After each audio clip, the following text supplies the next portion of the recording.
السلام عليكم ورحمة الله وبركاته. اليوم احنا في منطقة تقسيم، هذه المنطقة الجميلة اللي دائما تسألون عنها في عروض، هل عندكم مشاريع في تقسيم؟ اليوم جبنا لكم مشروع ممتاز جدا في قلب تقسيم. المنطقة هذه يا جماعة اللي احنا موجودين فيها تعتبر منطقة تاريخية تم تطويرها وتحويلها إلى مشروع سكني ممتاز جدا. زي ما انتم شايفين احنا الآن في وسط هذا المشروع هذا الموجود فيه زي ما انتم شايفين هنا محلات تجارية، وهذا مدخل الريزيدنس الموجود. صراحة مدخل جميل جدا ومشروع قريب جدا من تقسيم.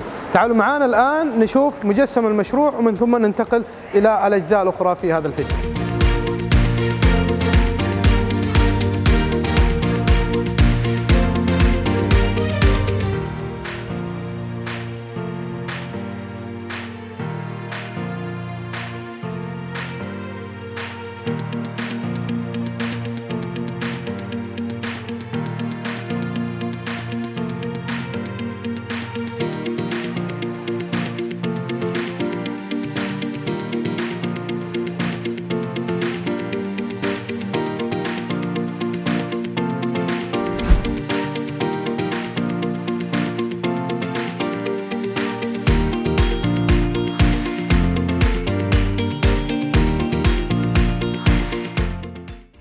طبعا زي ما شايفين وصلنا الآن عند مجسم المشروع زي ما قلنا يا جماعة مبني على مساحة 20,000 متر مربع على الشارع العام المؤدي من أكسراي إلى تقسيم.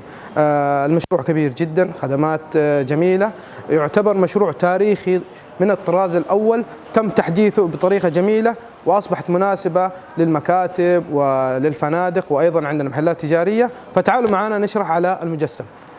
الآن زي ما شايفين هذه الواجهة الخارجية للمشروع، وهذا الشارع العام اللي يربط بين زي ما قلنا منطقة تقسيم ومنطقة أكسراي. زي ما انتم شايفين أهم ميزة في المشروع هذا والمشكلة الكبيرة اللي دائما تواجه السياح لما يجوا منطقة تقسيم اللي هي المواقف.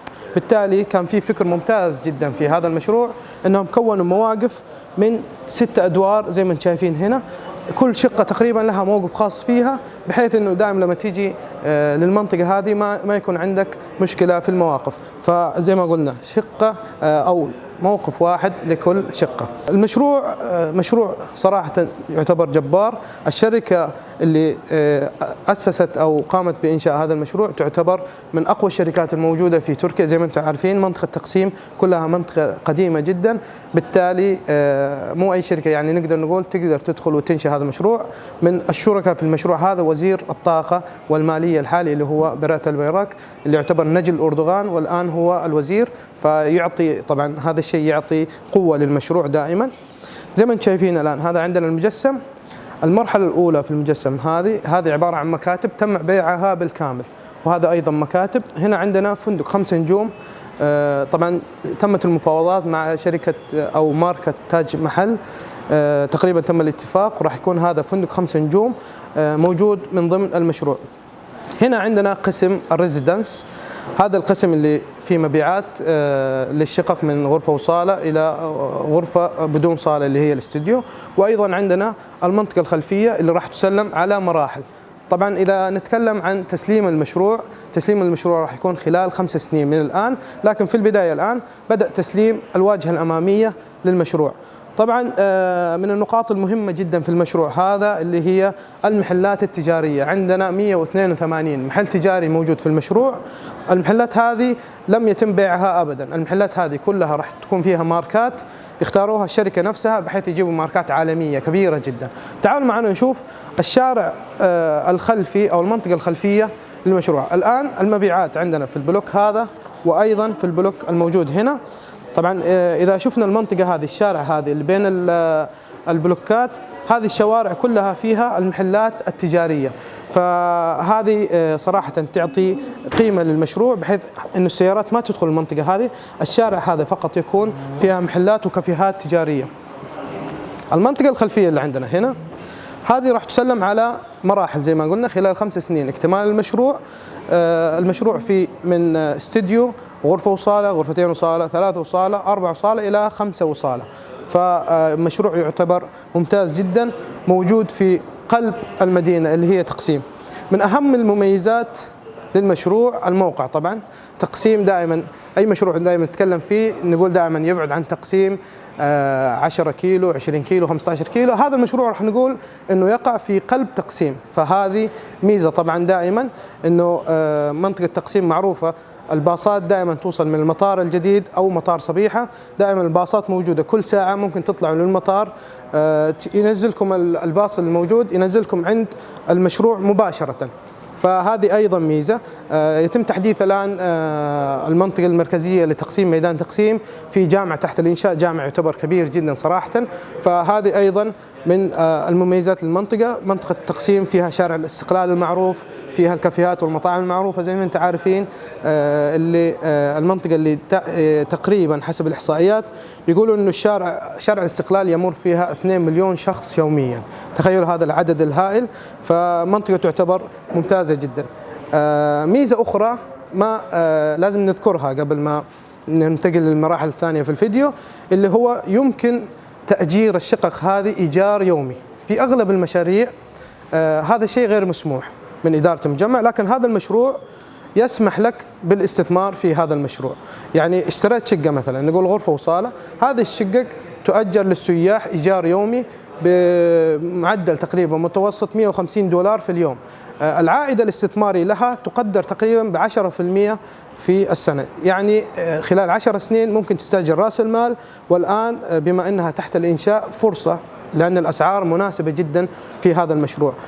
من الأمور المهمة اللي لازم نذكرها في المشروع أن المشروع هذا ما فيها ضريبة التملك اللي هي 4%. المشاريع الباقية كلها زي ما أنتم عارفين فيها ضريبة التملك 4%. المشروع هذا لأنه مشروع قديم تم تحديثه وتم تطويره، الدولة أعفت المشترين من 4%. هنا الرسوم اللي تدفعوها فقط رسوم اللي هي العقد عند النوتر أو كاتب العدل، وعندنا رسوم 1% هذه ضريبة الKDV اللي تدفع أيضا. غير كذا 4% في المشروع هذا يعتبر أنه كنوع من التخفيض. هذا المشروع بشكل عام على المجسم. تعالوا معنا نشوف الشقق النموذج الموجودة في هذا المشروع.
وصلنا الآن لشقة نموذج موجودة في المشروع. هذه الشقة 3 غرف وصالة دوبلكس، مساحتها 200 متر مربع. طبعا راح نشرح لكم قبل كل شيء عندنا نظام البيوت الذكية، الانترفون بنظام بيوت ذكية، تقدر تتحكموا في جميع الأشياء الموجودة في الشقة سواء التكييف أو الإنارات من اللوحة هذه. عندنا الأزرار زي ما انتم شايفين نوعيتها ممتازة جدا، شيء يليق صراحة باسم تقسيم ومركز تقسيم. على طول على يدنا اليسار عندنا هنا الخزنة، هذه غرفة صغيرة زي ما انتم شايفين انها مفصولة. الميزة انها مفصولة عن الصالة. هذا مكان ممكن يكون لغسالة الملابس وكمستودع ممكن تستخدموها. وعندنا هنا الحمام الله يكرمكم اللي يخدم الصالة. طبعا الاشياء المستخدمة ماركة فيترا، هذه من افضل الماركات الموجودة، ماركة فيترا ممتازة جدا، فتشطيب جميل. احب انوه على شيء واحد قبل ما نطلع، المسكات في الابواب حتى وانتم تمسكوها صراحة ماركة ممتازة جدا، حتى واضحة من قوتها انها جودتها عالية جدا. تعالوا نشوف الصالة. عندنا صالة كبيرة هنا ما شاء الله تبارك الله، 8 تقريبا في 6. وعندنا زي ما انتم شايفين هذا الدرج اللي يودي للدور الثاني. الصالة مساحتها كبيرة جدا، لون البوية مع الباركيه ممتاز جدا. هذه الصالة زي ما انتم شايفين لها نوافذ على الطريقة القديمة، بحيث انه تعطي الشكل الخارجي والشكل الداخلي يكون جميل جدا، مطلة على اسطنبول القديمة.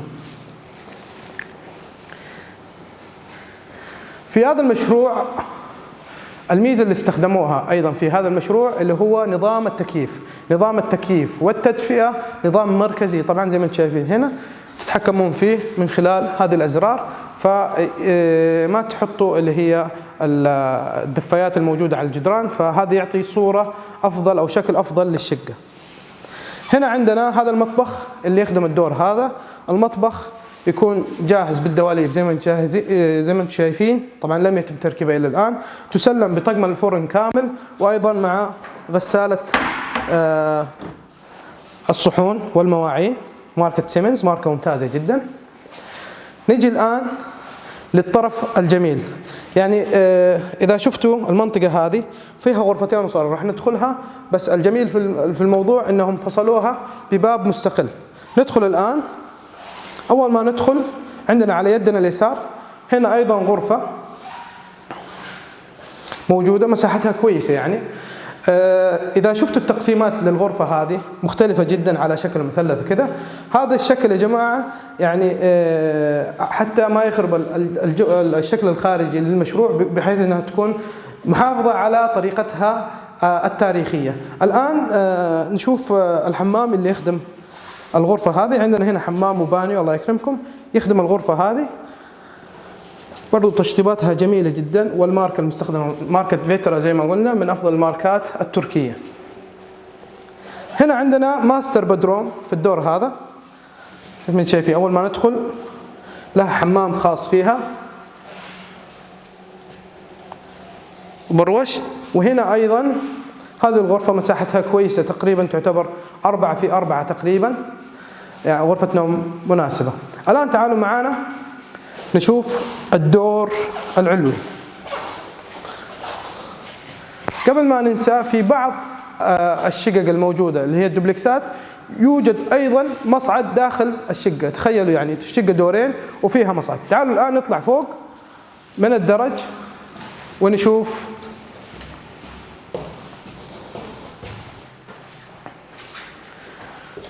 وصلنا الآن للدور العلوي. زي ما انتم شايفين أول ما طلعنا عندنا هنا أيضا مطبخ مصغر يخدم الدور هذا.